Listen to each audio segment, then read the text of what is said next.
Hello, Oil Country. Austin here with the day after discussion video of the Oilers' 6-1 victory over the Los Angeles in Game 3 of their first round matchup. And oh boy, there's a lot to talk about. Don't worry, I'm going to get into all of it, all the good, all the bad, all of the nonsense, non-hockey stuff that went on in the third period. There's lots to talk about, but before I do, I just want to say thank you to everyone who's tuned into the live streams lately. And if you have missed the first three, that is a-okay. There are videos on demand with them, and I will be live streaming Game 4 tomorrow night as well. So if you like these videos, if you want to see more live streams, more content, make sure you hit that like button, make sure you hit subscribe, and let's jump into the post-game recap here. So as I mentioned, the Oilers won 6-1, and pretty much right from the get-go in the first period, the Oilers were controlling play, and I want to mention something before I talk about what happened physically during the second and third period between the Kings and Oilers, is that at one point during the stream, someone in chat asked me, they're like, hey, like, what are the hits? Like, what are the hits sitting at? And when I looked, and it was like maybe halfway through the second period, maybe, I can't remember exactly when it was in the second. The hits at that point in the game were 26-10 in favor of the Kings. The Oilers had only thrown 10 hits, and I think that was by design. I think they were deciding, you know what? Let's let the Los Angeles Kings try and throw their body around. Let's focus on puck possession. Let's focus on making the right plays. Let's focus on scoring goals. And let's let LA try and throw their body around and get frustrated when either they can't hit us or they do hit us, but they don't have possession of the puck. So that's going to make them even more frustrated. And I think that was by design. And I think that played into why the Kings were getting into the absolute ridiculousness away from the puck, especially in the second and third period. So let's kind of just a quick look at the game stats here. The shots on goal, 40-28 in favor of Edmonton. Face-off percentage, slightly in favor of the Oilers. The Oilers went 3 for 7 on the power play, and I love to see that. You have to make the Kings pay when they want to play stupid games. You give them a stupid prize, and that is running up the score. Penalty minutes in the game were pretty much dead even, 47-45 in favor of the Kings. There was a lot of misconducts that were handed out in the third period, which kind of really elevated the penalty minutes there. Hits at the end of by the end of the game, 36-23 in favor of the Kings. Block shots, the Oilers had 18. Giveaways was 6-5, and then takeaways was 4-4. Hold on, my apologies. I have something in my eye. I'm going to try to not let that distract me. So let us kind of take a look at a couple plays that I do want to mention here, and then I'll get into the more longer discussion. So the first play that I really disliked was this Blake Lizotte hit on Evander Kane. So I'm gonna just kind of, I can't like play the video, but Lizotte comes in. Now Kane has already dumped the puck in. Lizotte, what he can do here is just lay his body, throw a hit. Wants to throw a hit? No, you know what he's going to do? He's going to look at that left leg. Look at Lizotte's left leg. Look at his positioning. And then look at how he kind of sweeps his own legs. He's sweeping his legs under Kane. And then Kane's left foot. You can tell that that's where the contact was made because it goes straight up. Kane comes down, straight down on the ice, hits the back of his head. That is the definition of a slew foot, and can you believe it? That play was not called. There was no penalty on that play at that point in the game. The LA Kings were incredibly frustrated. The Oilers had just made it 4-1 off of an Evander Kane goal. It was a slap shot from Cody Ceci from the point, and Evander Kane suddenly became a target from the LA Kings, and yikes. Next play I wanted to look at was at the end of the second period. This is something that I didn't see a whole lot of people talking about, but it was Pierre-Luc Dubois slew-footing Ryan Nugent-Hopkins. Wow, slew-footing. This is kind of the theme of the video, huh? So, we have Nugent-Hopkins. You can see him. There's Dubois. He sees him. And we're just going to fast forward just a little bit here. Dubois is coming in. And instead of just, where's the puck? The puck is by Draisaitl. If you see where the puck is right here. What's going on over here? What is Dubois doing? What is he thinking here? And then watch his left leg. Takes out Ryan Nugent-Hopkins' right leg. Another slew foot into the boards. Draisaitl brings the puck out. And if you can believe it, there was no call on that one either. That is super interesting. Why would there be no calls on two obvious slew foots? I will have no idea. Also, shout out to B. Kerlock on x.com for, highlighting Dubois and putting this together. Same with Zach Lane on Twitter as well, or x.com. He works for Oilers Nation or the Nation Network, and he put together a couple of these clips that I'm showing as well. Just want to make sure I'm giving a shout out and referencing my sources here. So, and then the last play that I despised, and I hope that there could be supplemental discipline, but I know there's not going to be, is the Anglin hit on Evander Kane in the neutral zone in the third period. Puck goes by Kane. Anglin, he's not even... Look at Anglin's eyesight here. He's not looking at the puck. He's not looking at the puck at all. He has no intention of making a hockey play here. So now, if Anglin just kept his shoulder down like this, that's a little different. This would be just a body check. It's the elevation. Look at how he's elevating. Look at how he's elevating that elbow to just try and get that up. And it looks like point of contact is right in Evander Kane's face. Lays into him. Bad hit on Kane. Now, Anglin did get an illegal check to the head penalty on that play. It was not a 5-minute major, though. In my opinion, it should have been. Absolutely ridiculous. The LA Kings, they started losing, and instead of trying to play hockey, they decided to just try and injure guys on the Oilers.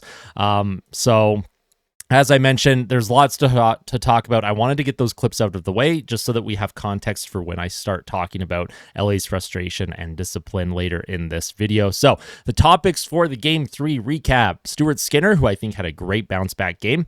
Evander Kane, who was an absolute force pretty much right from the drop of the puck and kind of the turning point of the LA Kings' whole game in terms of their frustration levels. I want to give a huge shout-out to Vinny Desharnais, unsung hero last night in terms of his defensive play. I was just singing his praises all night on the live stream. Every time he was on the ice, he was making a really good play. So, and then of course, I'll talk about LA's frustration, the discipline factor, kind of talk about moving forward into Game 4 and my closing thoughts. So, Game 3 recap: the Oilers are now up 2-1 in this series. They won by a score of 6-1. If you look at the advanced metrics kind of at the bottom of the screen there, the Oilers at even strength had a 57.51 expected goals for percentage and a 64.41 high danger Corsi for percentage. Now, obviously, regular Corsi for, the Oilers were, the shot attempts were higher for the Kings at 5-on-5, but the Oilers, they held a lead the whole game, and usually as a game progresses and the league gets bigger, the tendency is for a team to sit back a little bit, whether it's subconscious or conscious. It's called score effects. That's just what happens. And the Kings, they weren't exactly trying to score goals after they went down 4-1, it looked like to me. So let's start with Stuart Skinner. Now, obviously, there's so many other things to talk about, but I do want to talk about Stuart Skinner. There was a lot of discourse surrounding his game after Game 2. Can he be the guy? Should the Oilers have got a starter at the deadline? All of this stuff. The Twitter was in absolute shambles for a while. Reddit was in shambles. I'm perpetually on social media, so I see a lot of the reactions. There were people in my day after discussion video talking about Skinner as well on YouTube. A lot of people in the comment section being like, Skinner's not the guy. And I put out a tweet. I was like, listen, look at Connor Hellebuck right now. Look at some of the goals that goalies have been giving up in these playoffs. The playoffs are an absolute crapshoot, and I still believe in Stuart Skinner, and I will go to the grave. I will go to the grave defending Stuart Skinner. He is a starting goaltender. He is good enough to get this team over the hump and help them win a Stanley Cup. And Stuart Skinner's game last night, first period, he played great. Second period, he played great. And of course, in the third period, when he had to make some good saves, he was there. Obviously, the Oilers made some really good plays in front of him. Desharnais was blocking shots. Nurse had a couple really good blocks. Draisaitl with a couple amazing plays in the third period. But for Stuart Skinner's game, he had 27 saves on 28 shots. I think he had about 1.5 goals saved above expected. And that is a terrific bounce back game for him, considering all the talking points, even after Game 1. I know the Oilers gave up 4 goals in Game 1, and 2 of them were absolute flukes, but there was already the question marks starting to, come in. I hope this game kind of just quiets people down. We can all just take a breath. We can relax. Until Stuart Skinner proves that he's not the guy, I will have a lot of faith in him, and I thought he played a great game. So for Stuart Skinner, terrific bounce back game for him, and hopefully that is going to build his confidence, and hopefully that builds the confidence of the Oilers in front of him, because I felt the Oilers were they were a lot more responsible in front of Skinner last night than they were in Game 2. They weren't getting caught out of positions egregiously very often. Their attention to detail away from the puck was very good. Draisaitl all night was like hard on the back check. McLeod hard on the back check. McDavid hard on the back check. And then, of course, Dylan Holloway and Janmark in their limited ice time hard on the back check. So really good play from Stuart Skinner. Let's hope that continues into Game 4. Now, the next player I want to talk about is Evander Kane. So at the start of the game, it was announced that Evander Kane would be on the second line with Leon Draisaitl and Ryan Nugent-Hopkins, and they moved Warren Foegele down to the third line. Now, I thought that was very interesting. When I noticed that, I told my chat during the live stream, I was like, it's weird that they're elevating Evander Kane, who has yet to record a point in this series, when Dylan Holloway had 2 goals in Game 2, and I felt that Dylan Holloway was more deserving of being elevated in the lineup.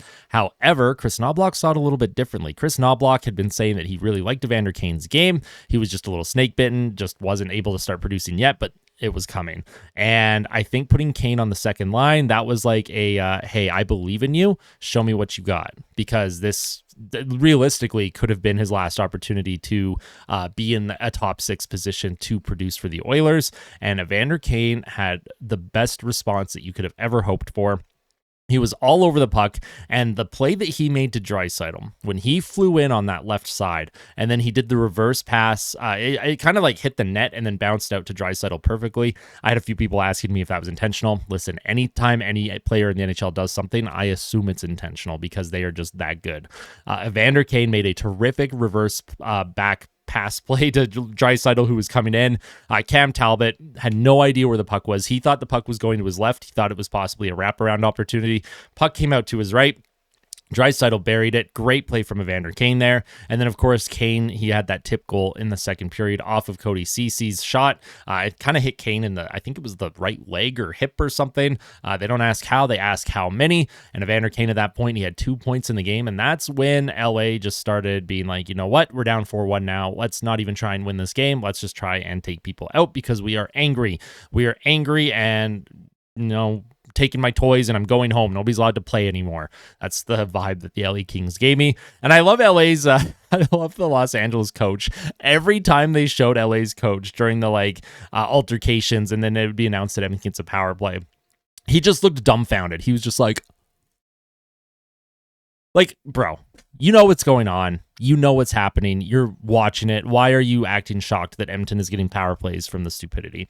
But Evander Kane, just that psyche of him. And it's interesting because it's not like Evander Kane has done anything that would make the Kings act that way. Like if Evander Kane in Game 1 or 2 had slewfoot someone on the Kings or threw an elbow or, hit someone away from the play hard and injured them, I could see the Kings being like, you know what, we need to get a little bit of retribution on him, a little bit of a target on his back.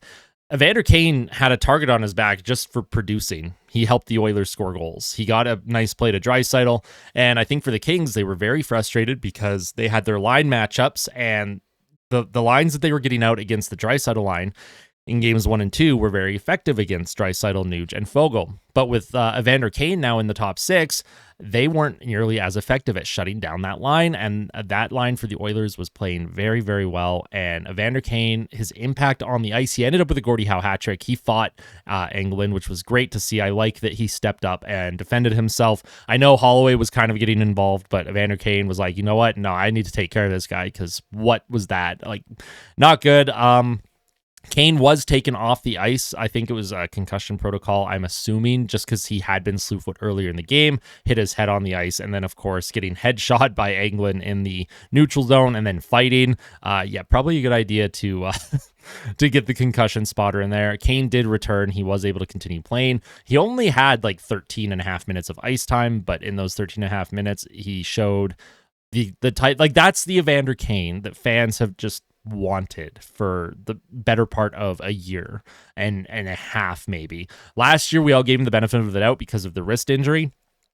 This year, Evander Kane, of course, we didn't even know until the playoffs started. He's been dealing with some kind of sports hernia core injury all season. So, but for Evander Kane, the fact that he's playing through that and the impact that he's having on the ice, can't ask for more from him.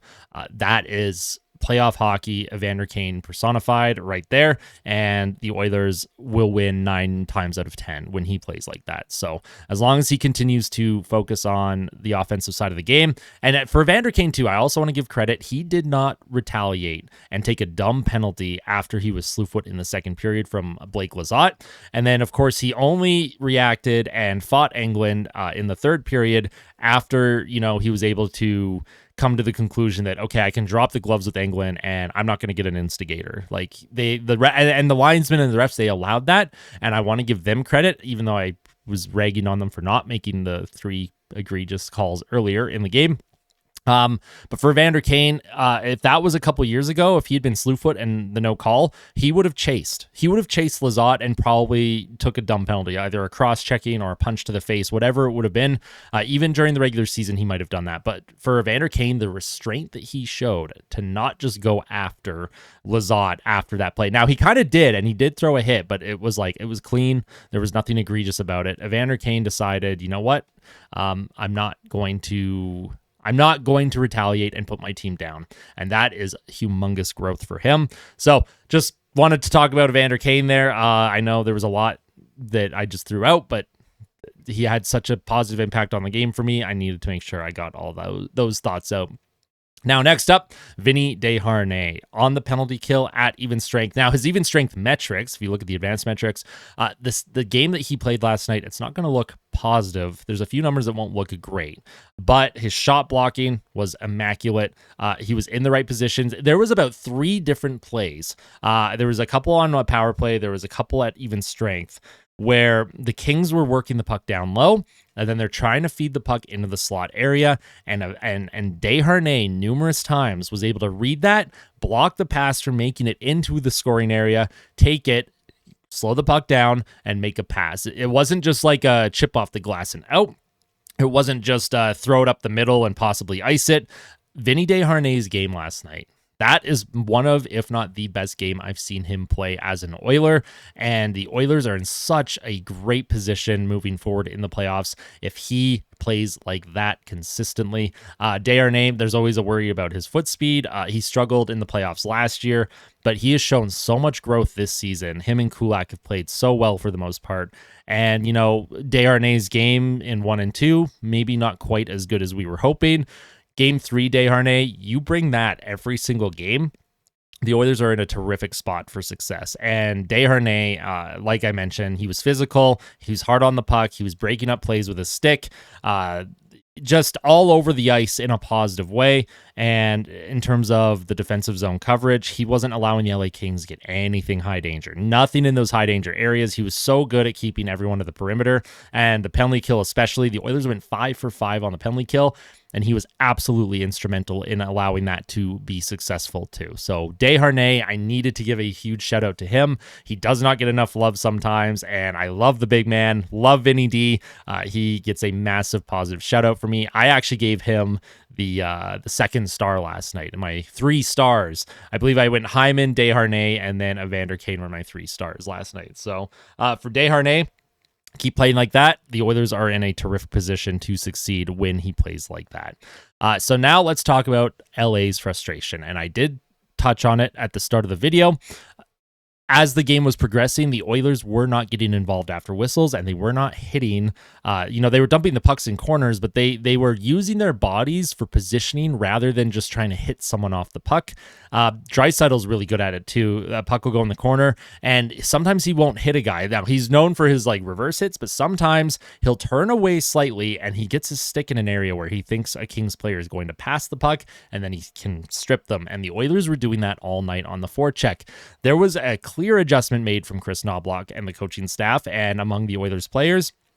And it's very obvious that the design of the game was don't chase hits, don't chase Kings players, make them make the mistakes, make them open up and kill them with special teams. And the Oilers did. When LA was starting to get called for penalties in the third period, the Oilers were making them pay on the power play. They went 3 for 7 on the night. And when the power play is running that hot and the LA Kings want to play that dumb, let them play that dumb. Of course, when there was about, I think, 6 minutes left in the third, 7 minutes left, I was starting to get a little panicked. I was like, okay, maybe let's not play any of our top players anymore because I just want to get out of this game. Full clean bill of health, cannot handle any injuries right now. But the LA Kings, they had some major frustration going on, and we'll see if that frustration carries over into game 4. But, you know, in saying that, we're going to talk about discipline on the Kings side and the Oilers side. Now, the Oilers, they did take 5 penalties last night. A couple of the calls I did not agree with. I did not like that the Evander Kane slew foot was not called, and then they called Connor McDavid like a minute later for like a little... It was a stick lift, and did the stick ride up near the hands? Yes. Did it get into the hands? No. But Leon Draisaitl, and Draisaitl was called for hooking, not McDavid. My apologies. And it was so funny too because on the live stream, I was so mad that they didn't call the slew foot. And I was like, watch the next penalty be called against Edmonton, and it's going to be a ticky-tacky, like, little hooking penalty, a stick in the hands or something. And literally a minute later, you could not script it. That's exactly what happened. And so for the Oilers, when it comes to their discipline, I thought that they responded well because they made the Kings pay on the scoreboard instead of making them pay on the ice, but also they were good at defending themselves on the ice without putting themselves in a negative spot. They weren't giving the Kings those opportunities, and when the Kings were getting power plays, the Oilers' penalty kill was terrific. So when we talk about discipline, the LA Kings, clearly frustration boiled over for them, and they didn't care about the penalties that they were taking. They didn't care where that game was going to go in terms of penalties. But for the Oilers, same thing, but just the opposite. You see a teammate get run, you want to respond, but you also want to play smart. And hockey, it's won on the scoreboard. And the Oilers won 6-1 for a reason. And when it comes to discipline moving forward in this series, the Kings are going to continue to try and frustrate you. Like this is their whole game plan. This is how they play. They are a physical, nasty, mean team. And for the most part, they are very, very disciplined about it. And they're clean. The LA Kings, everyone's like, oh, the LA Kings are the dirtiest team ever. The playoffs bring out some weird stuff in players because the regular season LA Kings, and I watched a decent amount, they weren't like that. This is like playoff frustration on another level, and that means the Oilers are doing something very good. The Oilers have gotten into the psyche of the LA Kings, and we're going to see if that continues into Game 4. If the Oilers get a lead, they are in a good position. They need to get a lead and then stay disciplined, and if the Kings want to run around, let them run around. Just let them do their thing and hope that the officials make the right calls. I am happy that they at least did get the calls right after Evander Kane had been hit up high, the illegal check to the head. It should have been a 5-minute major. It wasn't, but the Oilers did get a 5-on-3. So, there was that. But in saying that, I look ahead to Game 4 for the Oilers. Just keep playing how you're playing. Game 1 and Game 3 that's Oilers hockey. You're focusing on offense. You're making them pay on the power play. Penalty kill has been strong. Goaltender's making saves when he needs to. And yeah, Game 1, couple fluky goals, but Game 3, no fluky goals. Players were in the crease area to clear rebounds. They were blocking shots. For the Oilers, that's exactly how you have to play moving forward in this series, and see if you can manage to head back to Edmonton in Game 5 with a 3-1 series lead. If you could do that, that would be super optimal. Go back on home ice. The crowd is going to be absolutely wild and continue to frustrate LA. And for LA, I think moving forward, they're going to be working on their discipline. You might see them not start as much after whistles. And if the Kings get a lead, then obviously they're not going to be playing like that. It's the Kings when they get down. They get down by 2, 3, 4 goals. They start, I don't even want to call it hockey because what the Kings were playing and doing in the third period was not hockey, in my opinion. I'm happy that there were no significant injuries on either side. Never want to see that. I saw what happened to Brendan Dillon off the Winnipeg Jets last night at the end of the third period. Winnipeg lost 6-2, and there was scrums after the whistles, and Brendan Dillon, he had his hand cut by his skate, and please don't look it up. It is super gruesome, and I just... it's part of hockey. Scrums are part of hockey. Fighting's part of hockey. I get it. At the same time, just try and stay healthy. Don't get into the bull crap. And for the Oilers, if they're in a situation where they're losing 6-1 in the third period, I would hope that they're also, not instigating the types of plays that the Kings were doing, because I don't want to see guys get headshot. I don't want to see players get slew foot. It goes both ways. I don't want to see the Oilers do that to anyone. And even though it's been done to them, retribution is not what I'm looking for in the playoffs. You have to learn to park that and move forward into the next game. And if you want, you can get some retribution maybe next season if those players are still on the team. But when it comes to playoffs, there is one single goal in mind: win the game, move closer to the Stanley Cup. That should be the only thing anyone is focused on. Don't worry about the nonsense. If the Kings want to play like that, let them play like that. But that's pretty much my thoughts for discipline in Game 4 and LA's frustration. I kind of bunched them all into one, so I apologize if my thoughts were kind of all over the place. There was so much to talk about. I knew this video was going to be a bit longer. If you are still watching at this point in the video, I just want to thank you so much. You are amazing. The support on the live streams has been amazing. Almost 2,000 people showed up to the live stream last night. Friendly reminder, I will be live streaming Game 4 as well. My live reaction, there's a live chat. It's so much fun. The chat has been great. And for Kings fans, if you're watching the video right now, I just want to give you a shout out as well. I gave them a shout out on Twitter yesterday, but Kings fans have been really good sports. They've been very respectful to me and other fans that I've seen, at least on the interactions for me on Twitter and YouTube. The live streams, I've had Kings fans tune in. I had Kings fans last night saying good game, GG. That's really big. And I just want to give a shout out because in the playoffs, fans, whether you're cheering for the Oilers, the Kings, whoever, we are all stressed out. We all want our team to win. There's so many, like, the emotions are so high constantly in the playoffs. And we're not in it together in terms of, the Oilers fans are not with Kings fans, but in terms of how we're feeling, it's very mutual. And at the end of the day, we're all fans. We want our team to win. And the fact that Kings fans have been as respectful as they have, I just want to make sure I give a huge shout out there. So thank you all so much for watching this video. This is probably one of, if not my longest video I've ever done. So thank you for tuning in. I really do appreciate it. Make sure you hit that like button. Make sure you hit subscribe, share with your friends and family, and of course, tell somebody that you love them today. All right. Appreciate that. I will see you tomorrow morning for the pregame report between the Oilers and Kings for their Game 4 match. And then, of course, I will see you tomorrow night for the live stream at 8:30 p.m. Mountain Time. Take care, everyone. Enjoy your Saturday. Go Oilers, go.